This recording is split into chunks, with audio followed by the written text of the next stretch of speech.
मैं दोबारा सड़क पर हूँ। तवील और घुमावदार सड़क। आप जानते हैं कि नगमा निगार सड़कों को जिंदगी के इस्तारे के तौर पर इस्तेमाल करना पसंद करते हैं। जनाबी मसीह ने भी ऐसा किया। उन्होंने शागिर्दों से चौड़ी सड़कों और तंग सड़कों के बारे में बात की।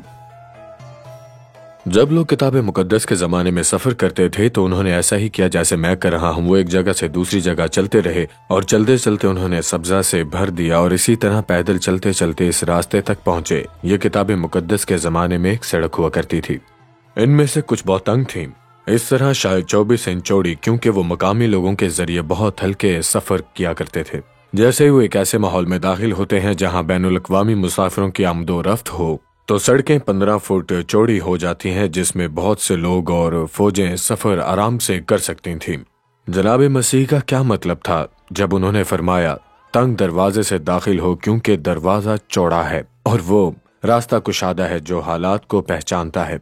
वो इस किस्म के दरवाज़ों के बारे में बात कर रहे थे जिनका इस्तेमाल किया जाता है, वो दरवाजे जो अजीम गैर कौम परस्त काफिर दुनिया की तरफ ले जाते हैं, जहां एक हकीकी खुदा की तफहीम गायब है।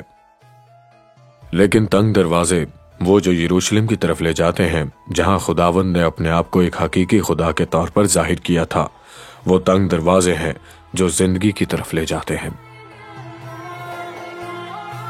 शायद आप और मैं इतना नहीं चले होंगे जितना लोग किताब मुकद्दस के दौर में चले होंगे। जब हम इस सड़क का सोचते हैं तो हम इसे सड़क के तौर पर नहीं सोचते, लेकिन हम में ये आम है।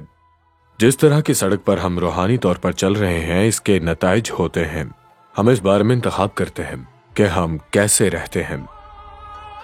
और मैं सोच रहा हूं कि आज आप किस तरह की सड़क या दरवाजे तंग या चौड़े पर चल रहे हैं। अजीज नाजरीन, इस वीडियो को देखने के बाद अगर आप इंजील शरीफ का मुफ्त नुस्खा हासिल करना चाहते हैं तो हमें अपना मुकम्मल पता बमा मोबाइल फोन के अरसाल कर दें। हम पूरी कोशिश करेंगे कि आप तक इंजील शरीफ का मुफ्त नुस्खा पहुंच जाए।